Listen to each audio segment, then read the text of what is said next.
Terima kasih sudah mengundang saya di sini. Terima kasih sudah membolehkan saya datang memakai baju bintang Daud.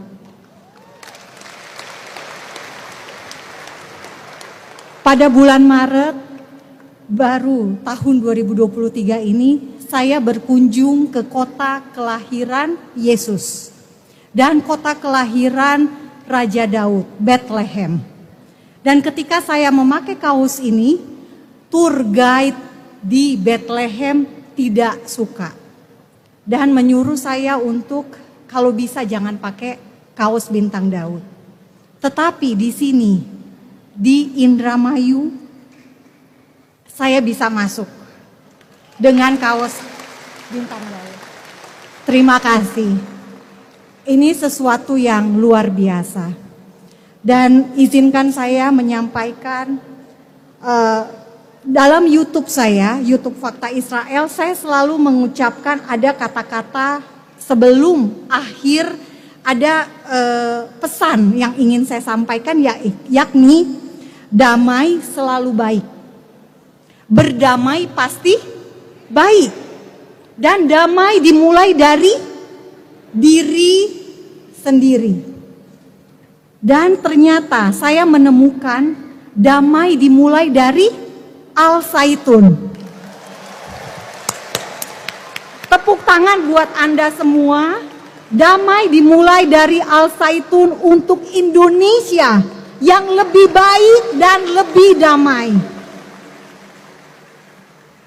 Dan saya bersyukur ada seorang pemimpin pesantren yang visioner, yang kapasitasnya bukan hanya sebagai pendidik, tetapi sebagai negarawan. Karena seorang negarawan itu punya visi ke depan dan punya berdiri di atas golongan dan kelompok. Dan kita di Indonesia butuh orang seperti Syekh Panji Gumilang. Dalam hal visi, toleransi, dan perdamaian untuk persatuan. Tidak pernah ada yang salah dengan perdamaian. Setuju? Tidak pernah ada yang salah dengan toleransi. Saya dikritik karena saya membela Al-Zaitun. Saya dikritik karena dibilang toleransi ada batasnya. Kemarin saya tanya kepada Syekh langsung, Syekh, sampai sejauh mana toleransi menurut Anda? Dan beliau menjawab, toleransi tidak ada batasnya. Dalam arti kita toleran pada hal-hal yang benar. Kita toleran pada hal-hal yang membawa damai. Kita toleransi pada hal-hal untuk kebaikan semua. Kita tidak toleran pada hal-hal kekerasan. Kita tidak toleran pada hal-hal yang radikal. Betul tidak, Bapak Ibu? Dan saya menemukan di sini ada ajaran untuk menghapus diskriminasi. Saya menemukan monumen yang tulisannya adalah tentang toleransi dan perdamaian. Dan saya bersyukur untuk hal ini. Dan saya sebagai umat non-muslim, saya betapa bangga. Karena yang berbicara untuk membuka hubungan diplomatik antara Israel dan Indonesia, datangnya bukan dari kami orang Kristen. Datangnya bukan dari hamba Tuhan, bukan pendeta, bukan gereja, tapi dari orang Muslim. Luar biasa. Kami umat Kristen tiap hari baca Alkitab. Kami tahu tentang Tuhan Israel. Kami tahu tentang Allah Abraham, Allah Ishak, Allah Yakub. Tapi kami umat Kristen terlalu takut untuk berbicara mendukung hubungan Israel dan Indonesia. Tujuan untuk ada hubungan ini untuk apa? Untuk mendamaikan Israel dan Palestina. Tetapi suara itu justru muncul dari tempat ini. Bisa dibayangkan. Luar biasanya Tuhan bisa memakai siapa saja untuk visi perdamaian. Karena di dalam Alkitab tertulis Tuhanlah yang membuat damai. Manusia mengupayakan perdamaian tetapi Keputusan akhir ada di tangan Tuhan. Kita berupaya. Syekh Panji Gumilang sudah bersuara. Dan Bapak Ibu izinkan saya memberitahukan ada satu tokoh di Alkitab bernama Kores. Kores adalah Raja Persia. Raja Persia ini sudah dinubuatkan untuk akan muncul seorang raja. Dinubuatkan oleh Nabi Yesaya 150 tahun sebelum Kores lahir. Bahwa inilah orang yang dipilih Tuhan meskipun dia tidak mengenal Allah Israel. Tidak mengenal Elohim Israel. Tetapi dia dipilih untuk memulangkan bangsa Israel kembali ke Yerusalem. Dan Kores memberikan dana untuk membangun bait suci Yahudi di Yerusalem. Pesannya apa untuk kita? Konteksnya apa untuk kita hari ini? Tuhan yang sama yang dahulu memilih Kores adalah Tuhan yang sama bisa memilih seseorang di Indonesia untuk berdiri menyatakan visi Tuhan. Tuhan ingin kita menjadi umat yang berdamai. Dan Tuhan bisa memilih Syekh Panji Gumilang untuk menjadi Kores di masa modern. Doa saya yang terbaik untuk Al-Zaitun. Para santri maju terus. Kalian akan menjadi pemimpin. Kalian akan harus menjadi berkat buat Indonesia. Bukan beban, tapi menjadi berkat untuk Indonesia. Pondok pesantren ini harus bisa menunjukkan bahwa kami ini memang berbeda. Kami menempuh cibiran, kecaman, kami menghadapi tantangan yang besar. Tetapi percayalah, jika kita benar, kita berani karena benar, takut karena salah. Jika kita berpatokan pada kebenaran, saya percaya dunia akan melihat, Indonesia akan melihat apa visi dari Syekh Panji Gumilang. Visi tentang edukasi, mengubah pola pikir sejak dini yang dilakukan Al-Zaitun itu betul-betul nyata dan berbuah. Indonesia 2045. Semuanya saya berharap akan ada presiden dari sini. Saya berharap lahir menteri-menteri dari pondok pesantren ini. Dan saya juga berharap sekolah-sekolah Kristen bangkit untuk melihat bagaimana pola pendidikan di pondok pesantren ini yang bisa mandiri, berdikari, berusaha mencukupkan kebutuhannya secara swadaya dan swadana. Ini sebuah contoh untuk mensejahterakan masyarakat Indonesia yang sangat baik. Bayangkan jika di setiap kabupaten ada seperti Al-Zaitun. Sistemnya sama. Masyarakat akan lebih mudah disejahterakan. Dan saya percaya sesuatu yang susah, yang kecil, kita memulai dari apa yang ada di tangan. Syekh Panji Gumilang memulainya sejak tahun 1999 dan sampai sekarang ribuan alumni sudah ada di masyarakat. Dan kita menunggu Anda semua itu menunjukkan identitas Anda, menunjukkan perbedaan. Kualitas dari sini beda dengan kualitas dari yang lain. Perbedaannya di mana? Semua pesantren pasti ngajarin menjadi umat beragama Islam yang baik. Tetapi di Al-Zaitun diajarkan toleransi dan perdamaian.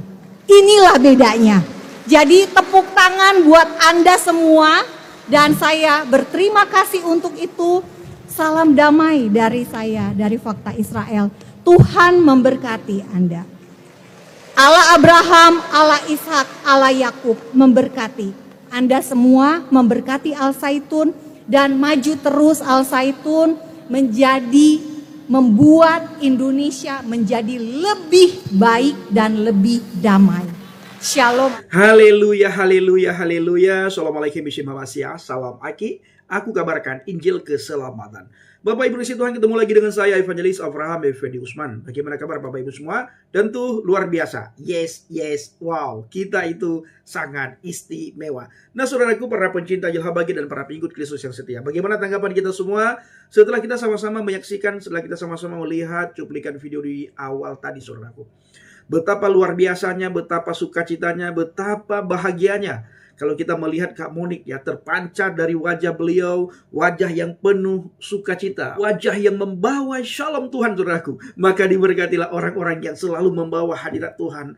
Diberkatilah orang-orang yang selalu membawa sukacita Tuhan. Diberkatilah orang-orang yang selalu membawa shalomnya Tuhan. Dan diberkatilah orang-orang yang selalu membawa damainya Tuhan saudaraku.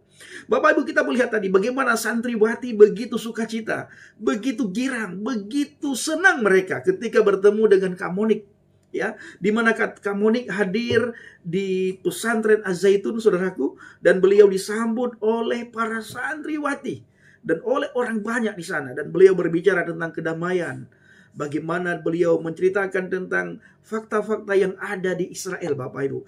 Saudaraku, kita patut bersyukur kepada Tuhan di mana kita memiliki seorang yang sangat pemberani berbicara tentang fakta-fakta Israel. Dan ini tidak mudah saudara ya. Kita harus dukung dalam doa supaya Kak Monik ini benar-benar diberkati oleh Tuhan, diberikan ketenangan dan dilindungi oleh Tuhan kemanapun, dimanapun Kak Monik berada. Beliau selalu dilindungi oleh Tuhan. Beliau selalu disertai oleh Tuhan dan dijauhi dari niat-niat orang yang ingin berbuat jahat kepada beliau. Ini doa kita untuk Kak Monik Bapak Ibu. Dan kita melihat ya, Monik penuh dengan sukacita, dan anak-anak juga banyak sekali bersalaman dengan beliau. Anak-anak kita lihat tadi dengan wajah yang gembira, wajah yang senang, wajah yang penuh sukacita ketika para santriwati bersalaman dengan Kak Monik di pesantren Az-Zaitun. Wow. Luar biasa saudaraku. Alkitab berkata berbahagialah orang yang membawa shalomnya Tuhan. Alkitab berkata berbahagialah orang yang membawa damainya Tuhan. Yang membawa sukacitanya Tuhan. Bapak Ibu, tidak ada satupun hukum kata Alkitab yang menentang kasih. Ketika seseorang mengalami kasih Tuhan, dan ketika seseorang berjalan di dalam kasih Tuhan, tidak ada satupun orang yang menantang. Tidak ada satupun orang yang mencibir. Tidak ada satupun hukum yang menantang orang-orang yang berjalan di dalam kasih Tuhan, saudaraku. Wow. Luar biasa Bapak Ibu. Ya, luar biasa. Kita lihat di dalam kitab Yesaya 52 ayat 7. Firman Tuhan berkata, betapa indahnya kedatangan mereka yang membawa kabar baik, yang memberitakan damai, yang membawa kabar baik tentang kebahagiaan, yang memberitakan keselamatan, yang berkata kepada Sion, Elohimmu adalah Raja. Ayat ini, kalau kita melihat di dalam Injil Matius 5 ayat 9 Bapak Ibu menekankan, orang-orang yang membawa kabar baik, kabar sukacita, digambarkan mereka adalah anak-anak Elohim. Bayangkan, kalau kita membawa kabar buruk, ya, kita sering memberitakan kabar hoax. Ya, secara otomatis sudah tentu pasti Bapak Ibu, Bapak kita adalah sehebat-hebat penipu daya. Alkitab berkata, sehebat-hebat penipu daya itu adalah iblis. Sehebat-hebat penipu daya kata Alkitab itulah kuasa kegelapan, saudaraku. Maka kita harus bergaul karib dengan Tuhan, dengan cara kita membaca firman Tuhan, sehingga kita punya waktu khusus dengan Tuhan, punya hubungan khusus dengan Tuhan, punya keintiman dengan Tuhan, punya kemelekatan dengan Tuhan, sehingga kita adalah orang-orang yang membawa hadirat Tuhan, orang-orang yang membawa damainya Tuhan, orang-orang yang membawa shalomnya Tuhan. Dan tentunya Bapak Ibu, kehadiran kita di sebuah tempat itu sangat dinanti-nantikan oleh banyak orang. Sangat dirindukan oleh banyak orang. Ketika kita datang, kita disambut Bapak Ibu. Orang senang ketika kita datang. Orang sukacita ketika kita datang. Kita melihat tadi bagaimana Kak Monik, ya, terpancar dari wajah para santriwati. Wajah yang penuh dengan harapan. Wajah yang penuh dengan ketenangan. Wajah yang penuh dengan sukacita. Tidak ada satupun kelihatan nampak di wajah para santriwati itu sedih. benci, tidak senang, sakit hati. Tidak ada. Semua mereka bersuka cita, semua mereka bertepuk tangan, semua mereka bersorak-sorai. Tergenapi firman Tuhan Bapak Ibu. Alkitab mengatakan di dalam kitab Yesaya 52 ayat yang ke-7. Yang berbunyi, betapa indahnya kedatangan mereka yang membawa kabar baik, yang membawa shalom Tuhan, yang membawa berita keselamatan, yang membawa berita damai, yang membawa berita sukacita. Dan disambut oleh orang-orang yang penuh dengan harapan. Oleh orang-orang yang damai. Oleh orang-orang yang tenang. Oleh orang-orang yang menanti-nantikan kedatangan orang yang membawa berita kabar baik. Dan dalam Injil dikatakan, orang yang membawa kabar baik, orang yang membawa damai, orang yang membawa shalom Tuhan itu disebut anak-anak Elohim. Kedua ayat ini saudara, mesti berbeda penekanannya. Tetapi kalau kita membaca, kalau kita menelaah, kalau kita teliti membaca kedua ayat ini dalam Injil Matius 5 ayat 9 dan kitab Yesaya 52 ayat 7, itu sama-sama menyampaikan tentang kebahagiaan, tentang berkat yang akan diperoleh oleh orang-orang yang membawa kabar baik dan pendamaian kepada dunia. Kita bukan orang yang membawa teror, bukan orang yang membawa teror.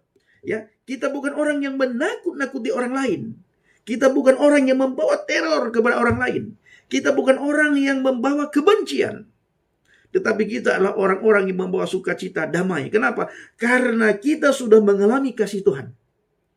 Ketika kita mengalami kasih Tuhan dan kita berjalan di dalam kasih Tuhan, maka orang yang menanti-nantikan kedatangan kita, Bapak Ibu, orang itu sangat senang sekali. Orang itu suka sekali.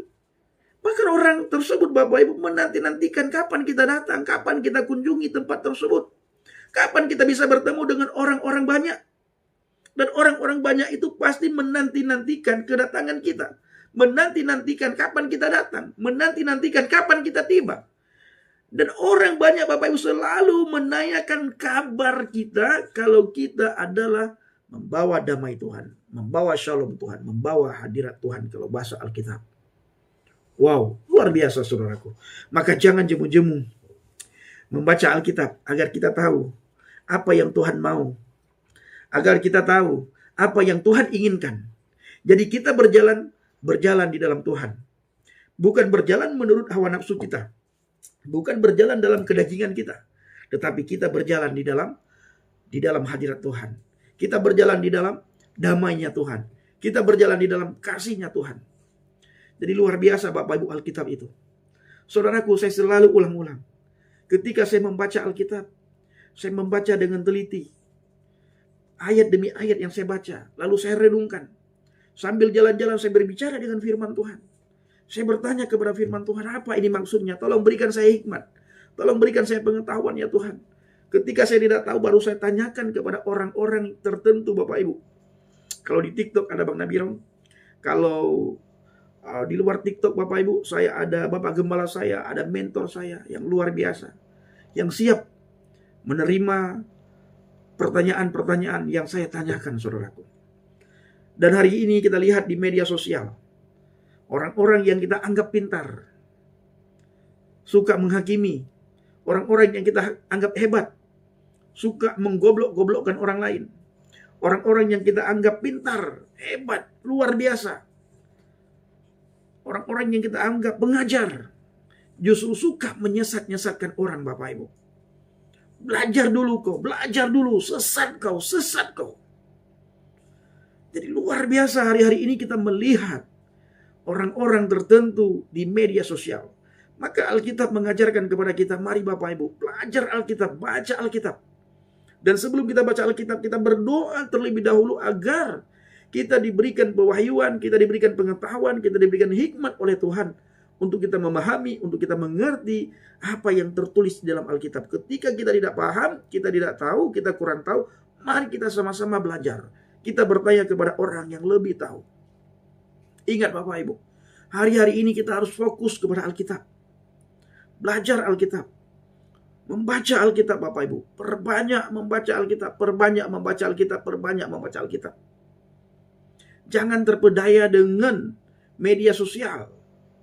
Jangan terpedaya dan jangan kita mengidolakan seseorang yang ada di media sosial. Karena suatu saat nanti kita pasti akan kecewa. Dan hari-hari ini sudah mulai terkotak-kotak kita. Sudah mulai terkubu-kubu ya. Ada kubu A, ada kubu B, ada kubu C. Kalau bahasa sederhana saya terkubu-kubu, Bapak Ibu, terkotak-kotak, terkubu-kubu. Ya. Jadi saudaraku, mari fokus kita kepada Yesus. Belajar kepada Dia karena Dia lemah lembut dan rendah hati. Jikalau kita tidak tahu, tanyakan kepada gembala. Kita semua punya gembala. Tidak mungkin gembala kita menjerumuskan kita, tidak mungkin. Gembala yang baik pasti mendengarkan seruan kita, pasti mendengarkan suara kita, pasti mendengarkan teriakan kita. Begitu juga domba yang baik, Bapak Ibu, pasti mendengarkan suara gembala, pasti patuh terhadap gembala, pasti taat terhadap gembala, pasti mau dididik, pasti mau diarahkan, pasti mau kita dicambuk ketika kita salah arah, pasti mau kita ditegur ketika kita salah dalam berucap. Itu kalau kita adalah murid yang baik atau domba yang baik kalau bahasa Alkitab. Setiap domba pasti mendengarkan suara gembalanya. Dan seorang gembala, Bapak Ibu, pasti mendengar suara domba-dombanya. Pasti mau mendidik para domba-dombanya. Pasti mau mengayomi para domba-dombanya. Bapak Ibu tahu saya tidak sekolah Alkitab. Tapi saya banyak belajar sama orang-orang teologi. Banyak belajar dengan orang-orang yang sekolah Alkitab. Saya banyak bertanya. Tetapi hari-hari ini kalau kita melihat bagaimana di media sosial, orang yang kita anggap hebat saling menunjuk. Orang yang kita anggap hebat suka menggoblok-goblokkan orang. Orang yang kita anggap hebat suka membodoh-bodohkan orang. Orang yang kita anggap hebat suka nyesat-nyesatkan orang. Suka mengatain kau sesat, kau sesat. Bahkan banyak orang yang tidak ada kerendahan hati. Mengatakan dengan gampangnya mengatakan kepada orang lain, belajar dulu kau, belajar dulu kau, belajar dulu kau. Bapak Ibu, kita harus memiliki kerendahan hati. Kita ini adalah berbeda dengan orang-orang dunia. Hidupku bukan aku lagi. Hidupku bukan aku yang dulu. Tetapi hidupku sekarang adalah Kristus yang hidup. Jadi ketika orang melihat kita, orang bisa mempermuliakan Kristus. Kristus yang mereka lihat. Sehingga ada perbedaan antara kita dengan orang-orang dunia. Dan perbedaan itu tidak akan kita dapatkan kalau kita tidak merenungkan firman Tuhan. Kalau kita membaca firman Tuhan hanya sebatas pengetahuan, kerendahan hati kita itu sangat sungguh sangat sulit. Bapak Ibu. Sangat sulit karena kita membaca Alkitab hanya untuk sebatas pengetahuan. Bukan untuk kita renungkan. Maka bacalah Alkitab dan renungkanlah Alkitab, firman Tuhan itu siang dan malam. Dan punya rencana juga saya, Bapak Ibu, tahun depan saya mau sekolah Alkitab. Nah, Bapak Ibu dukung dalam doa, bawa dalam syafaat supaya saya tahun depan bisa sekolah Alkitab secara online. Dan Bapak Ibu tetap ingatkan saya supaya saya tetap rendah hati, supaya saya tetap sabar, supaya saya tetap lemah lembut, supaya saya tetap jadi penginjil, bukan penginjil yang suka menghakimi, tetapi penginjil yang mau selalu belajar, dan selalu rendah hati. Baik saudaraku dikasih Tuhan, kiranya kita semua menjadi anak-anak Tuhan yang dimanapun kita berada, kemanapun kita pergi, kita pembawa damai Tuhan, kita pembawa shalom-nya Tuhan. Terima kasih. Dukung dalam doa Bapak Ibu. Saya tidak jemu-jemu meminta kepada saudara semuanya supaya saudara selalu mendukung pelayanan yang akan kita lakukan, yang selalu kita lakukan di pedalaman bersama dengan Bang JDP. Bawa dalam doa syafaat agar lewat pelayanan kita di pedalaman banyak orang dikuatkan dan mereka yang sudah dimukalapkan mereka bisa kembali kepada Tuhan. Terima kasih. Shalom alaikum warahmatullahi. Salam Aki. Aku kabarkan Injil keselamatan. Bapak Yahweh Wishim Adonai Yesus HaMashiach. Berwah Kudus memberkati kita semua. Haleluya. Amin. Salam Murtadin. Terima kasih.